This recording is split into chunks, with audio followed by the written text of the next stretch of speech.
Guys, please stop. Jangan dulu skip video ni. Adakah ini benar, guys? Kalau ini benar, kalau Amerika Syarikat dengar, di mana dikatakan Rusia secara rasmi gandang negara Indonesia untuk kembangkan alutsista. Adakah alutsista ini untuk kegunaan Indonesia dan juga Rusia? Untuk apa? Jom kita semak video ni di hujung nanti seperti biasa. Baru kita akan bagi sedikit kita punya respon. Hello guys, bismillahirrahmanirrahim. Assalamualaikum warahmatullahi wabarakatuh. Allahumma salli ala sayyidina Muhammad wa ala sayyidina Muhammad. Guys, kepada subscriber, kepada viewer di luar sana yang baru saja masuk ke Kamsa Channel, jangan lupa berikan dukungan, berikan sokongan kalian kepada channel ini dengan cara mudah. Pada warna merah tu, klik butang subscribe, like dan komen di bahagian komentar di bawah. Dan kepada subscriber yang sudah beri sokongan kepada Kamsa Channel, aku tidak dapat balas jasa kalian semua. Aku hanya mampu untuk mendoakan agar semua kalian di luar sana dipermudahkan segala urusan, dibukakan pintu-pintu rezeki, dihindarkan, dijauhkan daripada segala malapetaka dan juga dihindarkan daripada segala fitnah akhir zaman. Dan kita sentiasa berdoa untuk kemenangan, sentiasa berpihak kepada Palestina. Seperti biasa, hari ini kita akan buat sedikit lagi video reaction di channel Update Pertahanan. Apa tajuk dia? Kalau kita tengok di mana Rusia secara rasmi gandang negara Indonesia untuk kembangkan alutsista. Alutsista apa? Kita belum tahu. Tanpa buang masa, kita semak dulu video ini. Di hujung nanti baru kita akan bagi sedikit kita punya respon. Apa-apa pun semak dulu guys. Rusia ajak Indonesia kerjasama kerjakan produksi alutsista canggih. Alutsista apa? Belum tahu. Kita semak, baru kita paham. Pemerintah menjajaki kerjasama dengan perusahaan Rusia Irkut Corporation untuk memproduksi jet tempur Yak-130. Pertemuan itu membahas kemungkinan kerjasama Irkut dengan PT Dirgantara Indonesia. Yak-130 adalah suatu prototip yang baik untuk angkatan udara kita dan sangat mungkin hal ini untuk didalami melalui kerjasama dengan PT Dirgantara Indonesia, kata Muldoko dalam keterangan tertulis Kamis.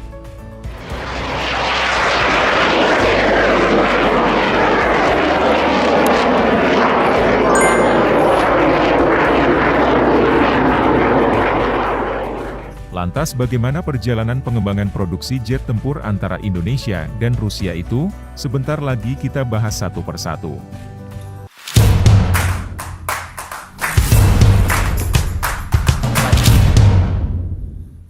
Muldoko mengatakan, pasar Yak-130 bukan hanya Indonesia. Ia memproyeksikan jet tempur itu bisa dijual ke sejumlah negara di Asia Tenggara. Menurut mantan Panglima TNI itu, Yak-130 punya reputasi baik. Dia menyebut jet tempur itu memiliki bobot ringan dan dilengkapi sistem kendali yang baik. Muldoko menyampaikan Indonesia selalu terbuka untuk kerjasama dengan berbagai negara. Pemerintah juga terbuka untuk kerjasama memproduksi Yak-130. Merujuk pada kebutuhan sektor pertahanan, kantor staf presiden mendukung dan siap menjembatani kerangka kerjasama yang akan dijajaki. Nanti ujung dari penjajakan itu ada di kebijakan Kementerian Pertahanan, ujarnya. Pada kesempatan yang sama, Andre berterima kasih atas dukungan KSP. Dia menyebut proyek ini akan menguntungkan Indonesia.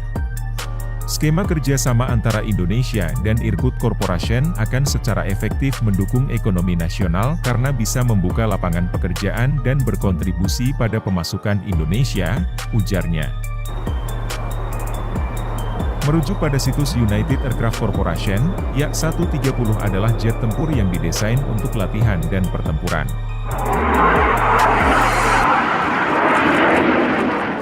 Jet ini memiliki dua kursi yang bisa digunakan untuk latihan dasar dan lanjutan pilot.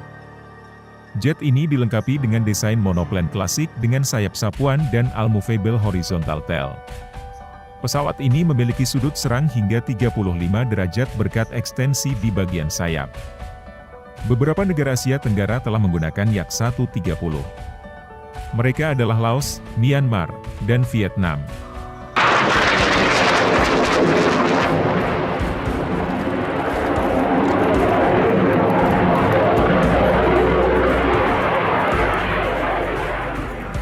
Yak-130 adalah jet latih dan pesawat tempur ringan subsonik dua kursi yang awalnya dikembangkan oleh Yakovlev dan Aermacchi. Setelah kedua perusahaan ini tidak mampu mengatasi beberapa perbedaan, masing-masing mengembangkan pesawat jetnya dengan memakai desain dasar pesawat yang sama. Versi Air Machi adalah Air Machi M346.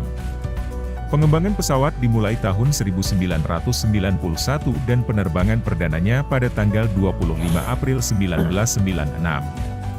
Pada tahun 2002, pesawat ini memenangkan tender pemerintah Rusia untuk pesawat latih dan pada tahun 2009 pesawat memasuki layanan dengan Angkatan Udara Rusia.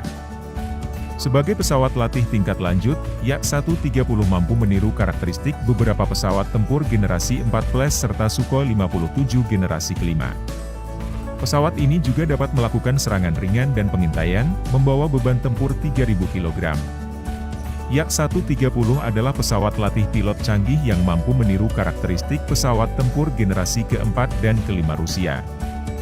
Hal ini dimungkinkan melalui penggunaan avionik digital arsitektur terbuka yang sesuai dengan 1553 data bus, kokpit kaca digital penuh dengan penerima GPS GLONASS ganda yang memperbarui sistem referensi inersia IRS untuk navigasi yang akurat dan penargetan yang presisi. Pengembang memperkirakan bahwa pesawat dapat mencakupi 80% dari seluruh program pelatihan penerbangan pilot.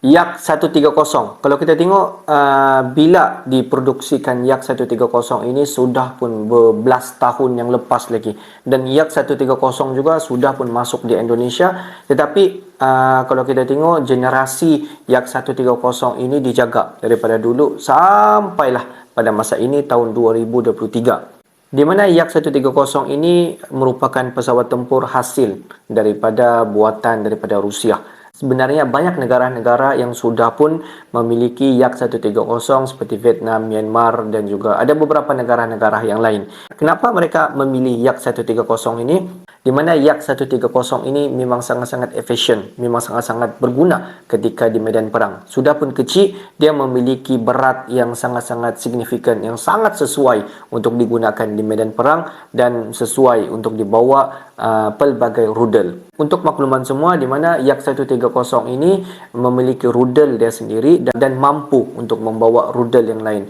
Daripada aspek avionik, kapal ini juga memiliki konsep avionik dan juga memiliki radar yang sepatutnya, dan radar itu juga up to date dan telah pun dikemas kini sesuai dengan peredaran zaman. Walaupun kalau kita tengok Yak-130 ini memiliki generasi yang sangat panjang dan generasi yang terkini adalah menggunakan radar mengikut zaman pada masa ini.